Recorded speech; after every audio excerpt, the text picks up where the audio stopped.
Hey guys, so I kind of like vlogged over the course of my first trimester. I always really hem and haw over like when to announce pregnancy on social media. This will be my second pregnancy. It's a baby boy. We're due in September. Super excited.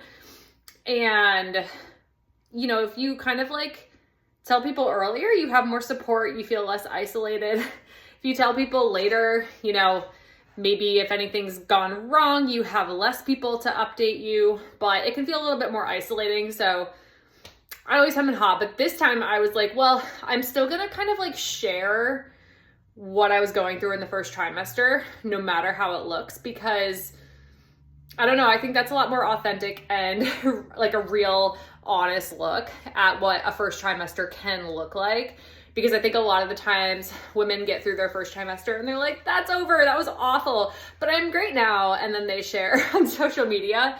And then I don't know, for future moms, like maybe they're just under the impression that like the first trimester is just not that bad. And for some people it's not, but I don't know, it could be like the most isolating time ever. So I just wanted to share. So I kind of like vlogged a little bit over the course of the past 14 weeks for the most part. And yeah, I just wanted to show you a little bit. You're going to see some like running clips, some lifting clips, some me talking clips, some me being super sick clips. But this is just like a little peek at what the first trimester was like for Holly with her second pregnancy. Ever since finding out that we were pregnant, I mean, the day after like the worst stomach bug of my life, which like, hey, maybe that's why it was the worst stomach bug of my life, literally like mustered up enough pee, tried to hydrate myself enough just to get a test.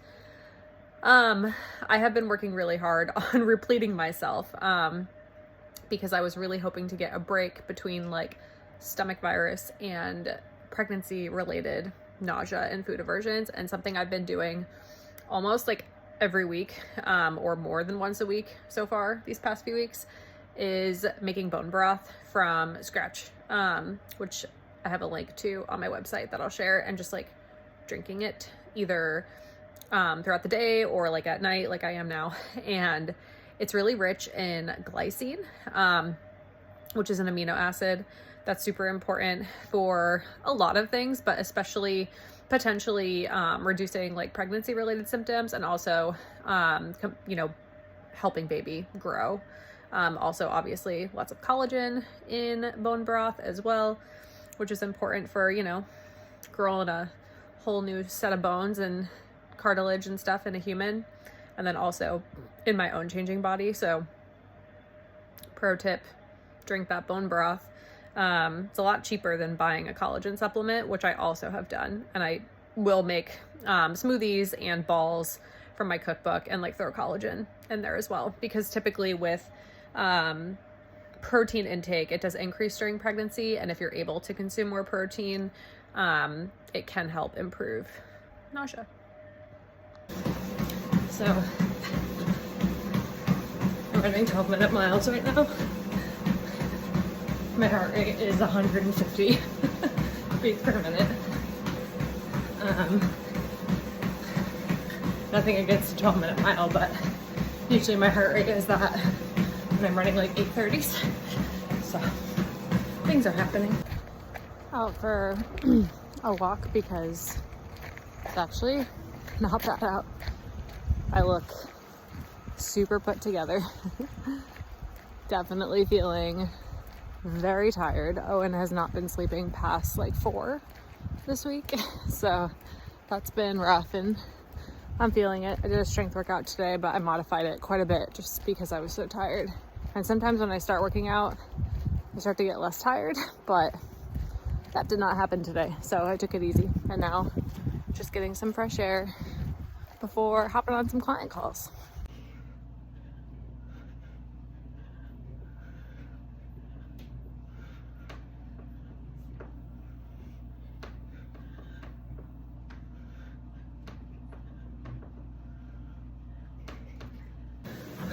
Hi guys, filming this around like 5 weeks pregnant, so blast from the past, but I'm already starting to feel some changes in my core, which like may or may not be slightly psychosomatic, but especially when I do like pull-ups or if I do core work, I do notice I'm like extra sore the next day.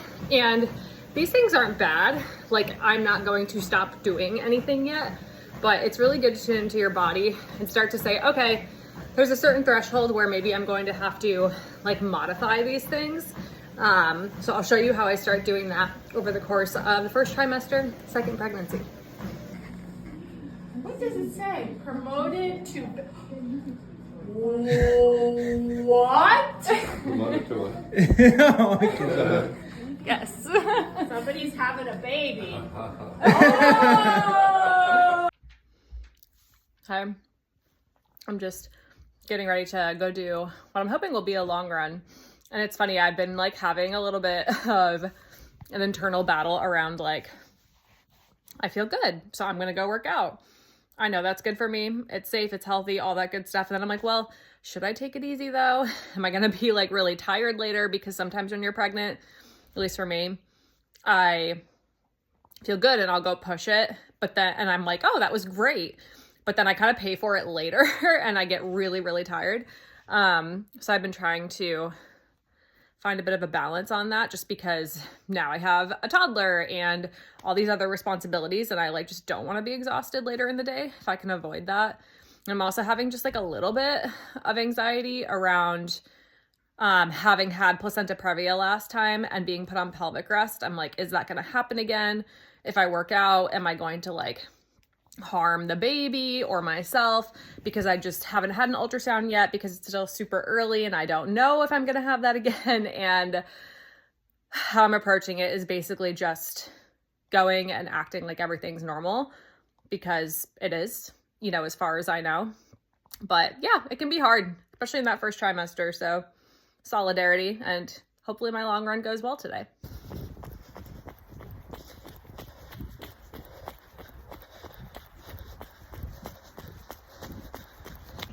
Okay, so like I did the run, I felt awesome. So really glad I got out there, which is my MO in pregnancy with fitness, is usually like just show up and maybe start to do what you plan to do. And if it feels like off or wrong, then modify, like switch your plan and be really flexible and humble about that. Because a lot of the times you show up and you're like, oh, actually I feel pretty good. And sometimes you show up and you feel like trash. But then the next day, that doesn't mean you're gonna feel like trash the next day. So being able to be flexible is helpful.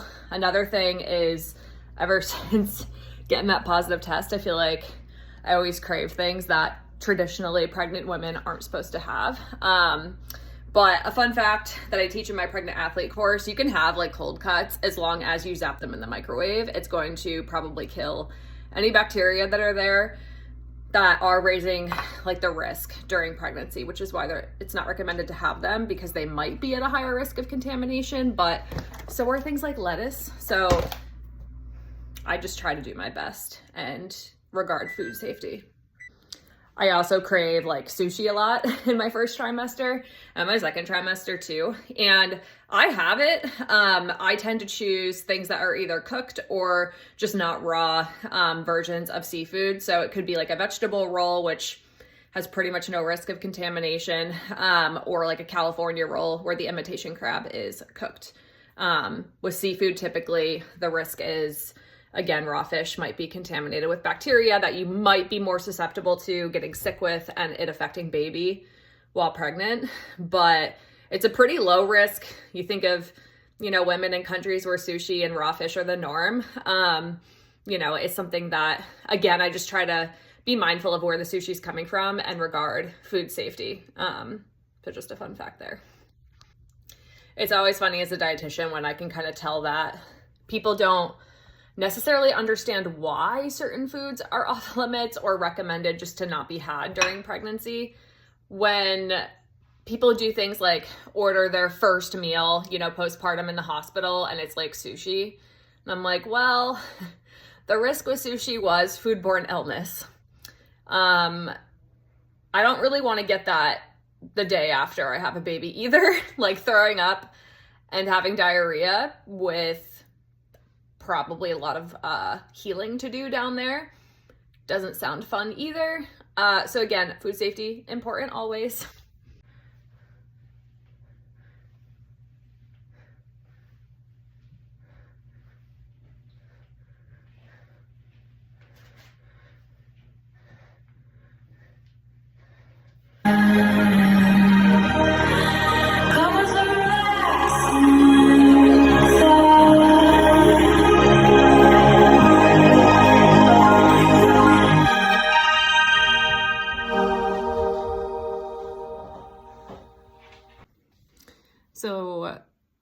sleep has been like, pregnancy is wild because you'll wake up every hour and a half. And now that I've gone through the newborn phase, I'm like, this is like what the schedule is like when you have a newborn, because it's like to feed the newborn. And I'm like, brain, hormones, like, you don't need to do this for me. Like, I've practiced already. Like, I know what it's like. We got to bank sleep. Why are you keeping me up right now? And then on top of that, Owen's just not been great at sleeping. He's been waking up for the day between like 3 and 5. I'm really lucky because Connor has been mostly dealing with that. I try to give him a break when I can, but honestly, I'm trash. Like, I'm so tired no matter how long I am in bed. So that being said, when I went out for a run today, I was not expecting to run a half marathon solo for fun as a long run. But I live by my motto in pregnancy, which is when you feel good, just feel good and take advantage of it. And when you don't, pivot. The past 2 days, I felt like trash. So, I pivoted. And well, Wednesday, I kind of didn't. I kind of just muscled through my strength workout and like cut it short a little bit. And I felt like trash. I was like, I should have just skipped the whole thing. And then yesterday I wanted to do like a 6-mile run, but I ran out of time and like didn't have a lot of energy, and I did a 3-mile run. And then today, boom, half marathon, no problem. Crazy. I will also add, I do think like the pregnancy diet I've been following, which is primarily carbohydrates, is probably helping fuel workouts like this. Because I had apple, cinnamon, oats this morning, and then I had like a mint green tea, and then I had a bagel, like a cinnamon crunch bagel, so like a big old bagel from Panera, and some gummies, and I had a fantastic run. So yeah, I'll take it.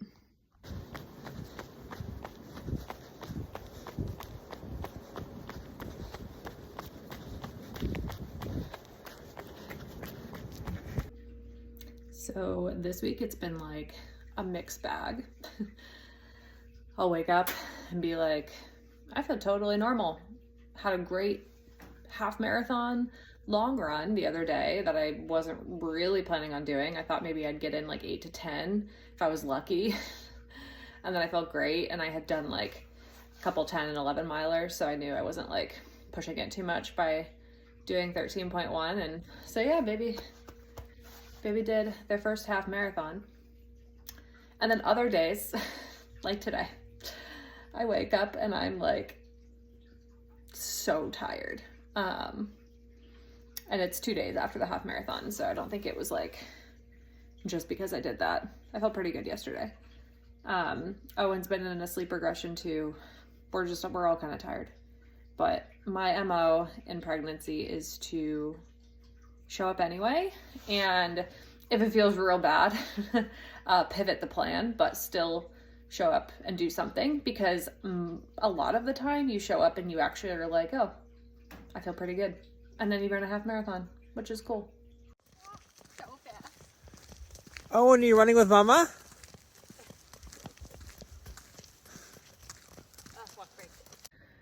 Just hopping on here to reflect, because I'm definitely at a point in my work day as a dietitian where it's getting a little challenging to talk to my clients about food. I don't necessarily remember this happening with Owen,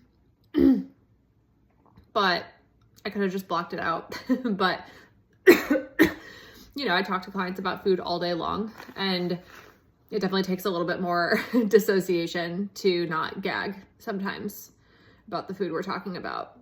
And it's so random. Like, I was walking through the grocery store last night, just like waiting for something to look good.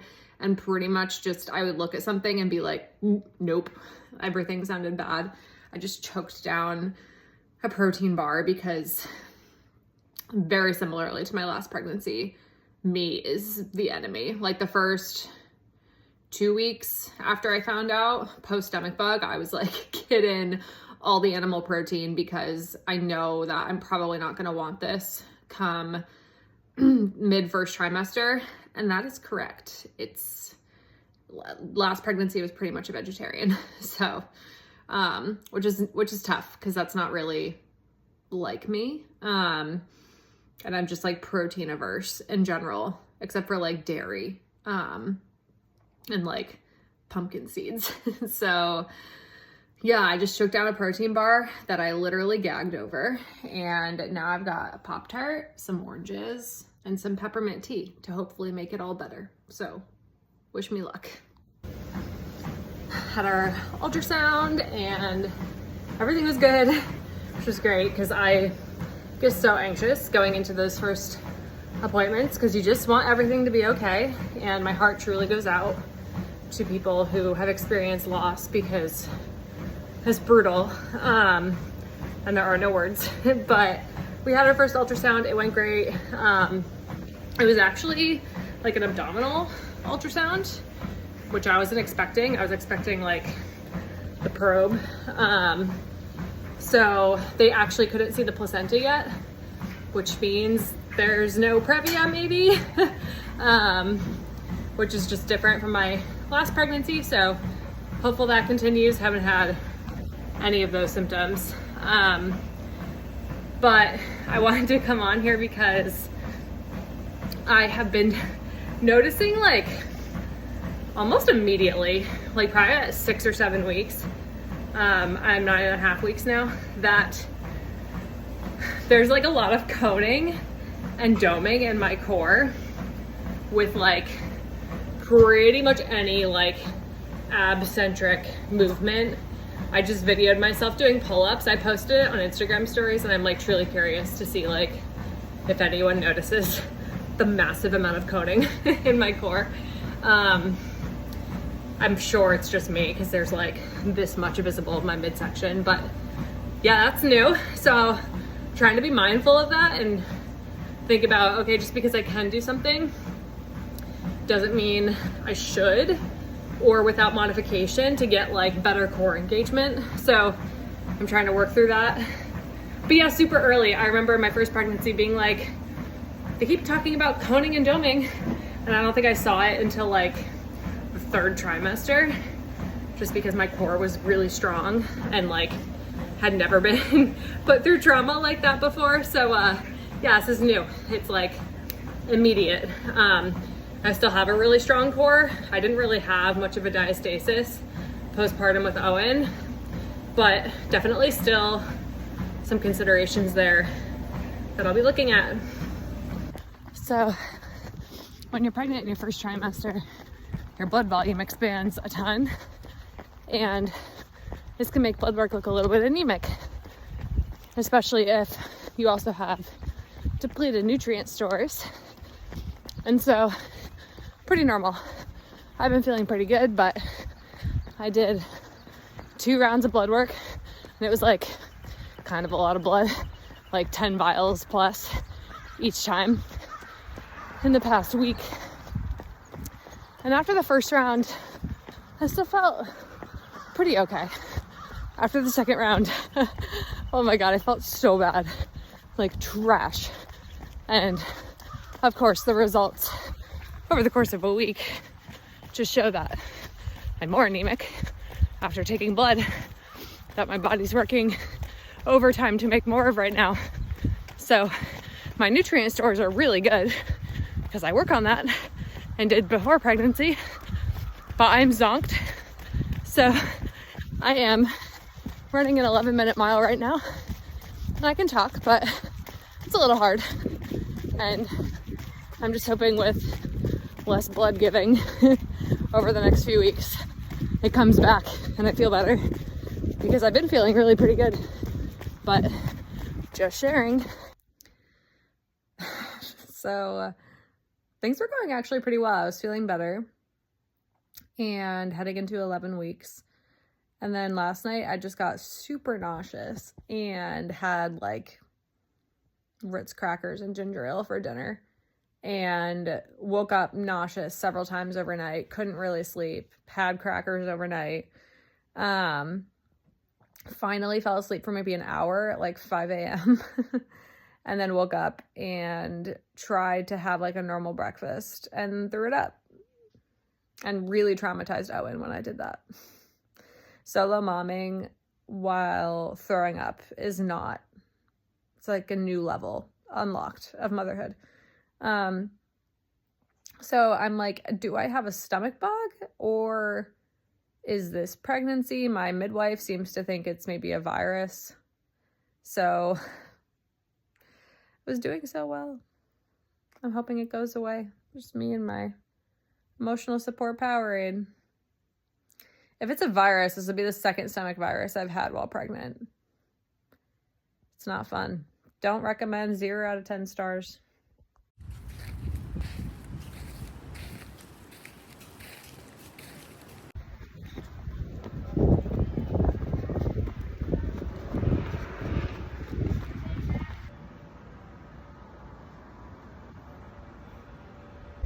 Greetings from vacation.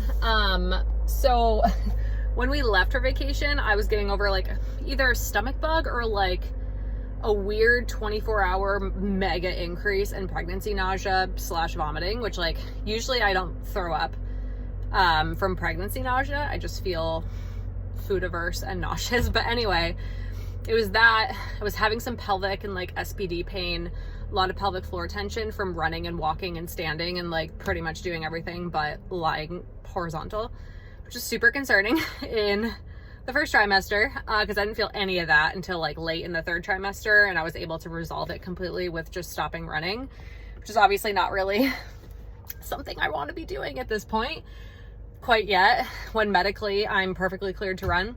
So I did some things my pelvic floor PT was, or just my regular PT, was telling me to do, and that seemed to help. And we came to Florida on vacation, and I shit you not, I'm healed. Like everything's fine. So I feel like the warmth and my body's reaction to that says a lot about me. Any pelvic floor PT watching this is probably like, yep, muscle tension, not being able to relax, even though I've worked through these things in pelvic floor PT before. So that was super telling and really cool, because I'm able to run, walk, like do whatever we need to do. Thank God, it's not restricted. And yeah, I did an 8-mile run today. Like we've run most days with breaks and stuff. Like we're going pretty slow with the stroller and taking breaks to like go to the park or get food and that type of thing. But I'm really hoping that when we get home back to the cold, it doesn't just like come roaring back, because that would suck. And I'd be like, well, looks like I have to move here until summer. But if it does continue to go good, which my PT is also optimistic about because of the way the pelvis shifts a couple times throughout pregnancy. She's like, I'm thinking when your pelvis shifts again and your uterus kind of outgrows your pelvis, there'll be a little bit more places for the pressure to go. And perhaps things will calm down. And I'm hoping she's right. And I'm hoping that I feel good when we get back, because if I do, I'm going to run a 20-mile race that I really want to run. I've always wanted to run this race, and I signed up for it with the pure intention of just like having fun. If I need to like run, walk it, it takes me like 4 hours, I'm fine with that. I just want to do it and not have it super flare things or like, you know, set me back in pregnancy movement. So I'm just really, really hopeful, because the 2 races I signed up for, the first one got canceled because of snowbanks being too high and road safety. So I did it virtually, which just isn't as fun. And then this second one, if I'm like not able to do it because of this, I'll just be like, this is annoying. I guess racing, not even racing, just like running during pregnancy in a race is not for me, but wish me luck. And I mean, it's so nice out. I don't want to leave, but alas, we must.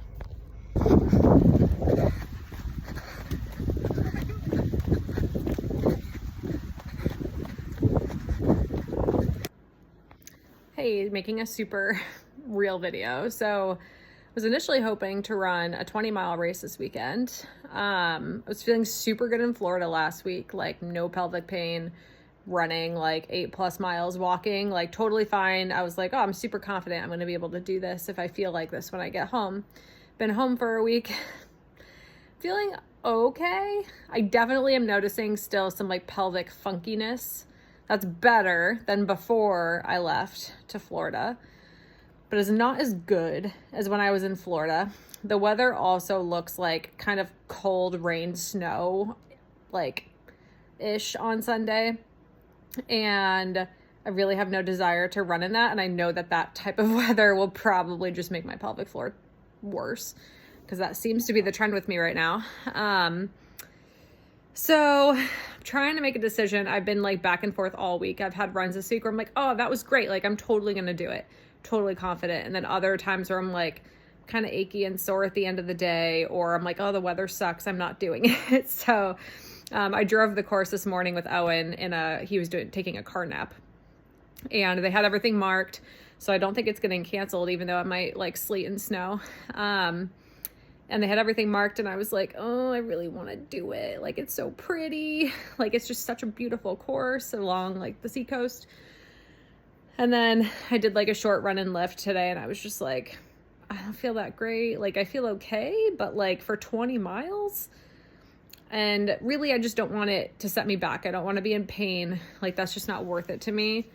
So I'm leaning towards not doing it, hoping that my pelvis improves with just changes in pregnancy, warmer weather, hopefully eventually coming up.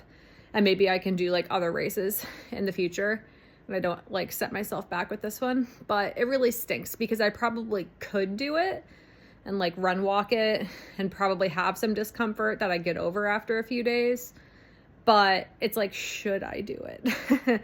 And I'm thinking I'm probably not going to, which sucks because I signed up for 2 races for my first trimester, and I don't know if I'll sign up for any more after this, to be honest, because they haven't been great experiences. The first one got canceled because of snowbanks being unsafe for road safety. So I ran it virtually, which, you know, wasn't as fun. And that's when some of the pelvic stuff started. And I'm waiting for my medal in the mail for that one. And then this one, I don't know if I'm going to be able to do, which just stinks. It's not fun. So, yeah, I mean, pregnancy will throw you some curveballs, and you just kind of have to roll with the punches and make decisions in the moment, because every day is so different. So even though I'm making this video, I'm like, there's still a chance I wake up on Sunday and I'm like, let's do it. But right now I'm not really thinking that's maybe the best idea, based off of how I feel. So just coming on here for some real talk.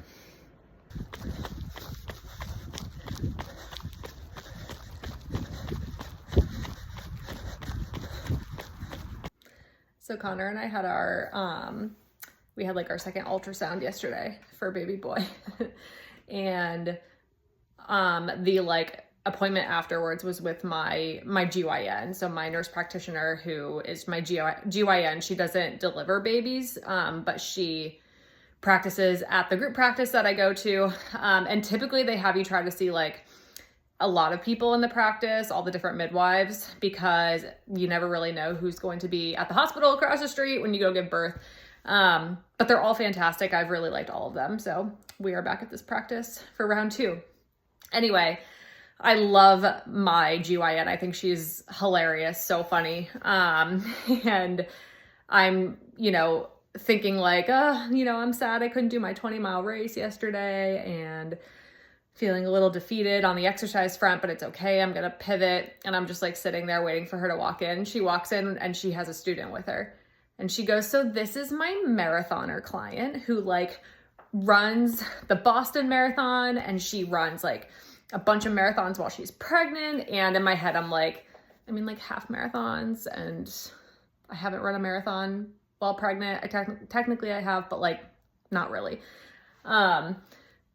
But she's like bragging about me. Okay, I'm her marathoner client, patient, whatever she said. And I'm just on here to remind you that even if you're feeling defeated as a pregnant athlete because you can't run at all, you can't exercise at all, or you can't exercise as much as you want to, your midwife or provider still thinks you are their like singular marathoner client. Singular. Because on Instagram, it's normalized to run marathons while you're pregnant, to go do badass stuff while you're pregnant. And that's awesome. I think that should be celebrated, because there's way too much fear around exercise during pregnancy.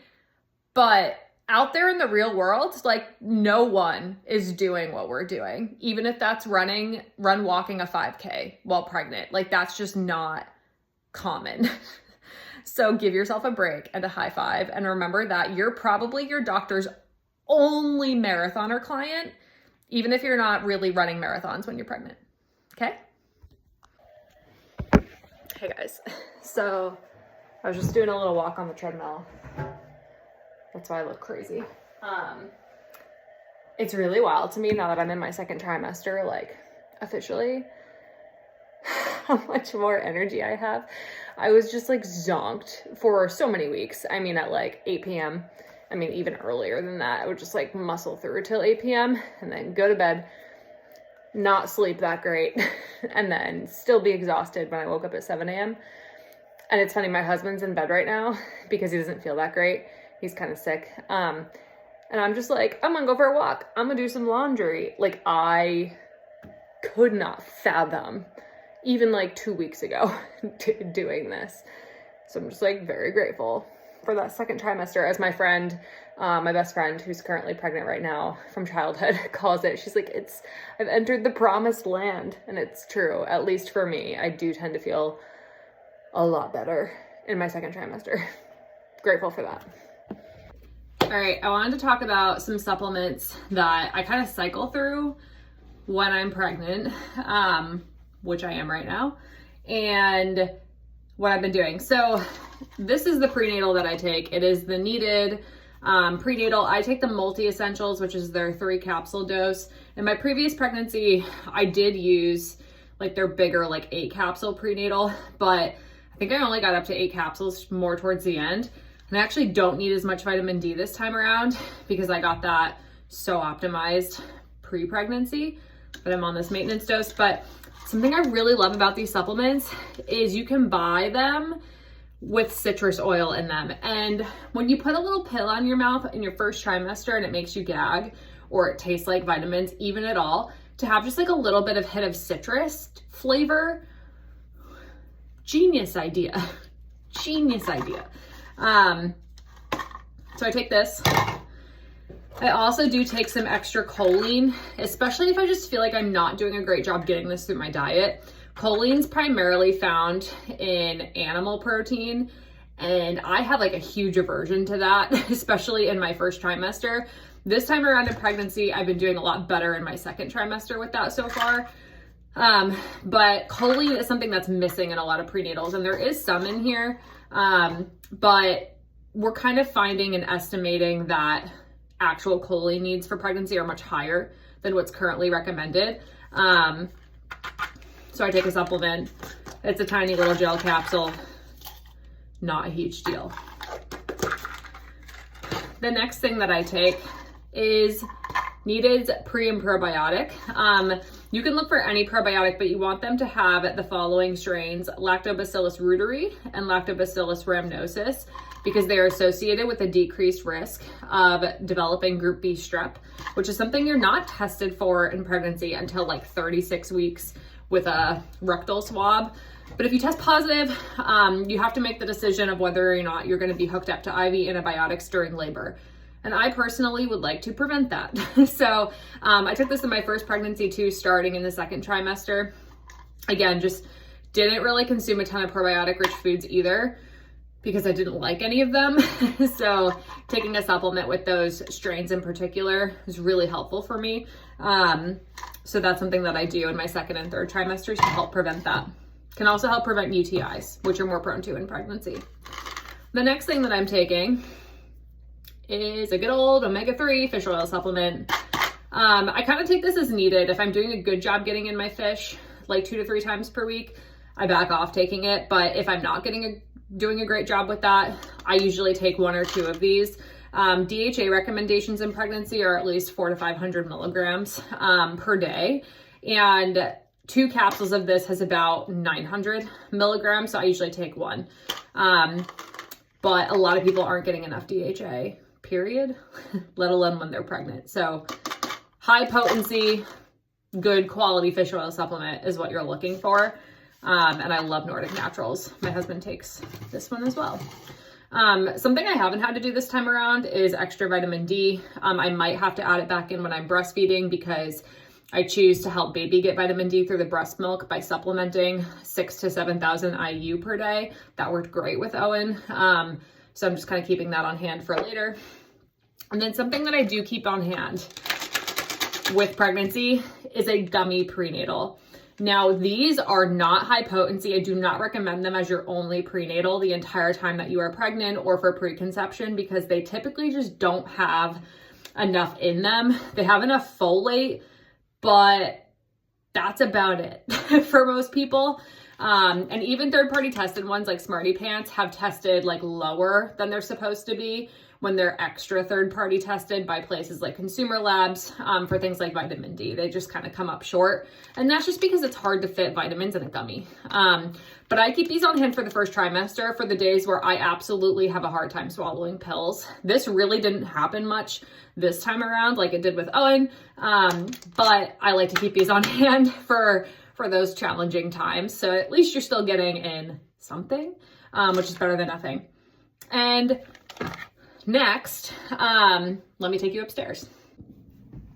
All right, so next are some like kind of more as needed type of things. So I do take a magnesium supplement every day, even when I'm not pregnant. It's a recommendation I have for like a lot of athletic people, but magnesium oxide or citrate can help promote bowel movement regularity if you struggle with constipation, which is definitely like something that people are more at risk for in pregnancy, just because your entire GI tract slows down to absorb more nutrients for baby, and also because of hormones like progesterone and relaxin, which relax everything. So sometimes there are I don't deal with this a ton in pregnancy or outside of pregnancy, but there are times when I'm just like, dang, like this is not helping me. I'm not feeling great today. So I will take a magnesium oxide supplement at night, and I really like this one. Other things I use as needed are Reflux Raft. I love this supplement for so many of my clients who I'm using to like work on their GI health, especially if they have reflux. I will use this rather than like an antacid, like Tums or something, while we are working on decreasing whatever's causing the reflux, if that's something that we can address. And I will kind of use this to supplement to protect their esophagus, to prevent like more scary stuff that can happen as a complication of chronic reflux. But because of that relaxed GI tract, you're more prone to reflux during pregnancy too. I really don't get it a ton. It's really like occasional for me, but when it hits, it sucks. And I really like having this tool. And the reason why I like Reflux Raft is because it's a sodium alginate supplement. So you simply just put it on a teaspoon and take it after meals, and it coats the esophageal lining so that if there's extra splashing for whatever reason from the stomach, the lining's protected. And it works super well. And it doesn't decrease stomach acid like Tums, antacids, or PPIs do, which sometimes can long-term make the issue worse, because a lot of my clients have reflux, but they actually have it because they have low stomach acid. That could be caused from a variety of other things. So if we're taking something that's lowering that even more, it can make the problem worse, and make problems further down the chain worse. So I really like this product just because there's like no side effects. And you can use it every day. You can use it as needed. So I like to keep a bottle on hand just to use whenever I need it, which is probably like once every other week during pregnancy. So on that note too, other things I take every day. Element. Your blood volume expands in pregnancy, making you in need of more electrolytes. It's really misrepresented how much sodium we need while we're pregnant, especially as active people. And as soon as I'm pregnant, my sodium levels in like my blood work plummets. Like I'm usually hanging out at like 130, 131, 132, which is quite low. So I'm taking like 2 to 3 of these every day when I'm pregnant and breastfeeding to try to pick that back up, and prevent complications from that. And I love Element because it's super high in sodium, and I personally love the way it tastes. I'm also taking creatine during this pregnancy. I did not with Owen, but after reading more research and more context and just more experience, I decided to this pregnancy. I have taken creatine, for probably 7 years and just like didn't when I was pregnant. But because I tend to have like protein aversions, and creatine's found in animal proteins, I decided it makes a lot of sense to supplement, to potentially, again, help with potential complications from that. So I just put this in my water and drink it up real quick. Third party tested is key. And the only ingredient in this is creatine. Okay. It seems like a lot of supplements, but there's a lot going on when you're pregnant, when you're active, when trying to optimize things. But this is the other magnesium supplement I take, just a magnesium glycinate. This doesn't have a laxative effect like Oxide does, so I take this most nights. And then another supplement that I do take on and off when I'm pregnant, breastfeeding and postpartum, is iron. Again, not really getting a lot of heme-rich foods in my diet when I have a ton of food aversions to animal proteins. I have been anemic in both pregnancies, but because I think I've been really diligent about going into pregnancy with really good iron status and really good micronutrient statuses, that hasn't been as much of an issue. So this is something that I kind of do every other day, and sometimes taper off depending on what labs look like when I get them rechecked myself, because you gotta look out for yourself these days. A lot of the times they just don't really do many labs in traditional healthcare for moms. But I just take a iron sulfate. Not everyone tolerates this. This can lead to constipation, but I just I've never had that problem personally. For most of my clients, I recommend iron bisglycinate because it doesn't typically cause as many GI issues. So this is up here in this bathroom. This is our master bathroom because I take it first thing in the morning when I am taking it. This is up here because I take it before I go to bed. And then this isn't really like a supplement, this is a medication. So this I started around 13 weeks because my doctor recommended it. Low-dose aspirin, so 1 per day, and that's because more recent bodies of research have seen it be really effective at preventing preeclampsia without really much extra risk, specifically baby aspirin dose. Now, I'm a medical professional, but I'm not an expert by any means in medications. So I'm just going off of my doctor's recommendations and kind of based on what I found in my own research. I did have preeclampsia with my first pregnancy as soon as my water broke, and then also postpartum to the point where I did need to take blood pressure medication. So this is something I'm doing because I'd love to prevent that next time, especially because sometimes it can be like worse with subsequent pregnancies. I've had a lot of friends do this with really great success too, who had like way more severe cases than me and then like absolutely nothing wrong the second time around. So we'll see how that goes. But yeah, taking a low dose aspirin too. And I think that's it. Hopefully you enjoyed. I'm in my second trimester now. We've announced, it's all official, obviously. If you are looking for some resources, so on all the supplements I just talked about, I will link all of those below. Some I have discounts for, some I don't. For nutrition information for pregnant athletes or really anyone who's pregnant, but especially active pregnant people, even if you feel like you're less active than you were before pregnancy. I have my pregnant athlete nutrition course, which is 20% off if you use code BABY20. That'll also be linked in the caption. I also have my pregnancy strength program, specifically for runners. But again, if you find yourself running less during pregnancy, this is still a great option for you. I am certified in prenatal fitness and postpartum fitness and pelvic health as a personal trainer. So it's not just like, oh, she's pregnant, so she made a random strength program. No, I've taken certifications on this that honestly were super expensive and lasted like several months. So this is a huge passion of mine. So I wanted to offer this program as well. But yeah, I hope you enjoy. If you need any of those resources, they're all in the caption, and I'll see you in the next one.